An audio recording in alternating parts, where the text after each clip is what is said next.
समय निष्ठा और अपना वचन निभाने का जो संकल्प ओझा जी में था वह, और एक और विशेषता उनकी थी, या तो वे अपनी साइकिल से आते थे और नहीं तो महाविद्यालय में एक शिक्षक के रूप में, मंचों पर एक वक्ता के रूप में और जरूरतमंदों के बीच एक उदार हृदय, उदार मना व्यक्तित्व के रूप में ओझा जी की पहचान। दशक से अधिक का समय बीत चुका है, लेकिन आज भी वे पश्चिम चंपारण के साहित्यिक मंचों पर स्मरण करने। ओझा जी की विशेषता थी कि वे नवोदितों को भी प्रोत्साहित करते थे, उनकी रचनाओं पर गंभीर टिप्पणियां करते। का साहित्य हो, संस्कृत का साहित्य हो, भोजपुरी का साहित्य हो या हिंदी का साहित्य हो, वह आदरणीय ओझा जी का आभार आज भी मानता है।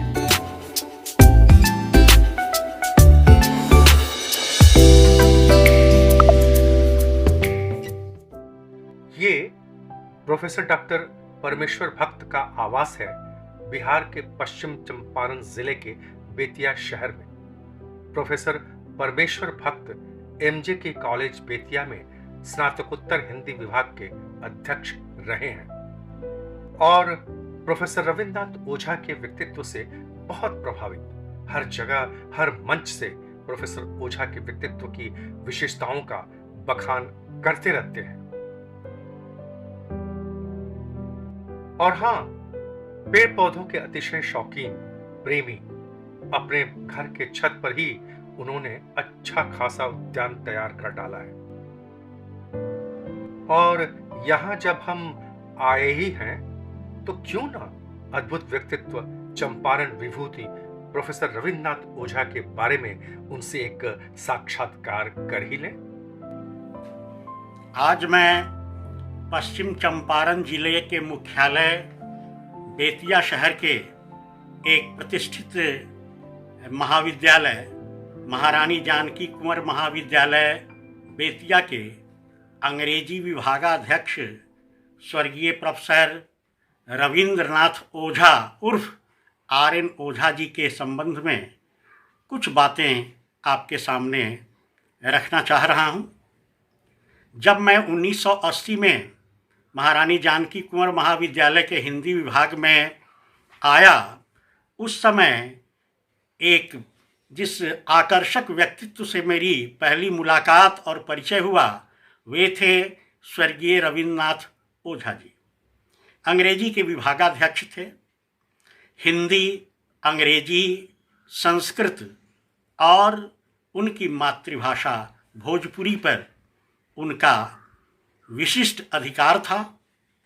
अंग्रेजी के वे अध्यापक थे, अध्यक्ष थे, लेकिन हिंदी में उनकी रचनाएं लोगों तक प्रभावशीलता के साथ पहुंचती थीं। कविता और गद्य दोनों ही क्षेत्रों में उनकी पैठ थी। वे प्रायः वर्णन प्रधान कविताएं लिखते थे और गद्य के क्षेत्र में वे ललित निबंध के क्षेत्र में एक विशेष लेखक के रूप में जाने जाते थे। मेरा उनका जितने दिनों का साथ रहा, उतने दिनों के कई महत्वपूर्ण प्रसंग हैं जिनको मैं आपके साथ साझा करना चाहूँगा। 2006 में मेरे मेघदूत के काव्य भावानुवाद का एकल पाठ महाविद्यालय परिसर में ही होना था और संयोगवश उस दिन सुबह से ही धुआंधार या कहें कि लहाछेह बारिश शुरू हुई। पूरा बेतिया शहर जलमग्न हो गया। हम लोग कार्यक्रम के लिए जुटे थे और आदरणीय ओझा जी का इंतज़ार कर रहे थे। शहर में पानी इतना फैल गया था कि उम्मीद नहीं हो रही थी कि शायद वो आ पाएँ। मैंने उनके लिए एक गाड़ी का भी इंतज़ाम किया कि किसी तरह उनको उनके निवास से ला सके, लेकिन गाड़ी वाला गाड़ी लेकर गया उनके निवास की ओर और तब तक देखता हूँ कि वे महाविद्यालय परिसर के पूर्वी द्वार की ओर से अपनी धोती को घुटने के ऊपर तक टांगे हुए, हाथ में छाता और अपना झोला लिए हुए उपस्थित हो गए। आश्चर्य ही नहीं हुआ, बल्कि उनके प्रति मैं नतमस्तक हो गया कि इतने बुजुर्ग व्यक्ति और इतना विषम मौसम और इसमें उनकी उपस्थिति। मैं कहना यह चाह रहा हूँ कि समय निष्ठा और अपना वचन निभाने का जो संकल्प ओझा जी में था वह अद्वितीय था। ऐसा दर्जनों अवसर आया है जबकि शहर में किसी संस्था की ओर से साहित्यिक कार्यक्रम आयोजित रहा, वक्तव्य का कार्यक्रम आयोजित रहा और उसमें आदरणीय ओझा जी समय पर उपस्थित होते थे। एक और विशेषता उनकी थी, या तो वे अपनी साइकिल से आते थे और नहीं तो पैदल आते थे। रिक्शा से चलते हुए मैंने उनको 9 के बराबर देखा और लंबी उम्र में भी उनके स्वास्थ्य और शारीरिक चुस्ती दुरुस्ती का एक यह भी कारण था कि वे अपने शरीर का, मैंने जिस तरह से अपने मस्तिष्क का अधिकतम उपयोग बौद्धिक कार्य में करते थे, उसी प्रकार अपने शरीर का अधिकतम उपयोग शारीरिक श्रम में भी करते थे। महाविद्यालय में एक शिक्षक के रूप में, मंचों पर एक वक्ता के रूप में और जरूरतमंदों के बीच एक उदार हृदय, उदार मना व्यक्तित्व के रूप में ओझा जी की पहचान थी। उनकी रचना धर्मिता को समझने वाले लोग कम थे, इस अर्थ में कम थे कि उनका व्यक्तित्व विलक्षण था अपने आप में। वे प्रायः संध्या समय अपनी साइकिल से या कभी कभी पैदल भी अपने निवास के 2-1 किलोमीटर के क्षेत्रों में जो निर्जन जगह है, सुनसान जगह है, जहाँ प्राकृतिक सुषमा उपलब्ध है, चरागाह है, बगीचा है, मैदान है, वहाँ जाते थे, घंटों बैठते थे, उनका मनन चिंतन चलता था और इसी रूप में उनके कई ललित निबंध के संग्रह आए। सत्यम शिवम सुंदरम, नैवेद्यम, निर्माल्यम, इस तरह के उनके वो ललित निबंध संग्रह हैं और उसमें उन्होंने जीवन के आध्यात्म से लेकर और जन सामान्य का जो जीवन पहलू है उस पर, या जीव जगत का जो अतिशय अदना सा प्राणी है उस पर भी उन्होंने लिखा है और जो भी लिखा है वह स्मरणीय है, संग्रहणीय है, पठनीय है। इतना ही नहीं, आदरणीय ओझा जी के व्यक्तित्व का एक वह भाग जिस पर लोगों का ध्यान कम जाता है, वे पत्र पत्रिकाओं और पुस्तकों के गंभीर पाठक थे। उस समय या उनके समय की जो महत्वपूर्ण साप्ताहिक और मासिक पत्रिकाएं होती थीं, वे प्रायः पढ़ते ही नहीं थे, बल्कि उन पत्र पत्रिकाओं पर वे टिप्पणियां भी लिखते थे, पत्र भी, पाठकीय प्रतिक्रिया रूप में वे पत्र भी लिखते थे और एक पाठकीय प्रतिक्रिया लिखने वाले सशक्त लेखक के रूप में भी आदरणीय ओझा जी का महत्व है, उनकी पहचान है।